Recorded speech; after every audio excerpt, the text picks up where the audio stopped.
Oh, look. The Jihad Squad decided to show up for work today. Jihad Squad. That was Colorado Republican Congresswoman Lauren Boebert describing an elevator encounter with Minnesota Democrat Ilhan Omar. And we get in the elevator, and I see a Capitol Police officer running hurriedly to the elevator. I see fret all over his face, and he's reaching, and I'm like, what? I can't, the door's shutting. Like, I can't open it. Like, what's happening? I look to my left, and there she is, Ilhan Omar. Oops. And I said, well, she doesn't have a backpack. We should be fine. But Omar says the joint elevator ride never happened, and that the alleged conversation never happened. And she tweeted, saying I'm a suicide bomber is no laughing matter. GOP leader and Speaker Pelosi need to take appropriate action. Normalizing this bigotry not only endangers my life, but the lives of all Muslims. Anti-Muslim bigotry has no place in Congress. Boebert then tweeted, I apologize to anyone in the Muslim community I offended with my comment about Representative Omar. Republican leader Kevin McCarthy says he has spoken to Boebert, but McCarthy has not publicly condemned Boebert's remarks. So Republican Governor Asa Hutchinson of Arkansas is now condemning McCarthy. I think whenever, even in our own caucus, our own members, if they go the wrong direction, I mean, it has to be called out.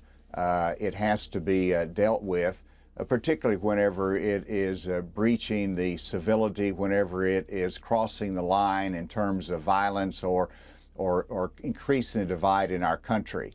To try and decrease the tensions on this day, Congresswoman Boebert and Omar had a phone call.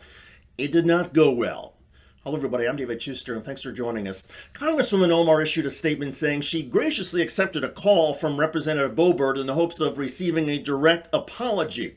But Omar says that instead of Boebert apologizing for her Islamophobic comments and lies, Boebert refused to publicly acknowledge her hurtful and dangerous comments.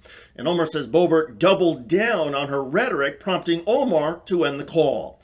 For her part, Boebert acknowledged making the call, but didn't talk about it except to issue this video statement defending herself. Make no mistake, I will continue to fearlessly put America first, never sympathizing with terrorists. Unfortunately, Ilhan can't say the same thing, and our country is worse off for it. Actually, what makes our country worse off is Congresswoman Boebert. Consider her record. She has publicly demonized groups that seek to end discrimination against African Americans. She has peddled the white nationalist Great Replacement theory that alleges immigrants pose some sort of threat to white America. And Boebert has repeatedly smeared Omar and other members of Congress, calling them honorary members of Hamas.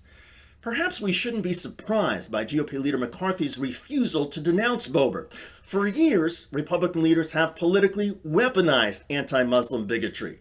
Still, in the wake of Lauren Boebert's latest stew of hatred, take note of the GOP leadership's deafening silence. Thankfully, at least a few Republicans, like the governor of Arkansas, are speaking out, but they are outliers. Lauren Boebert's racism is where much of the Republican Party stands today.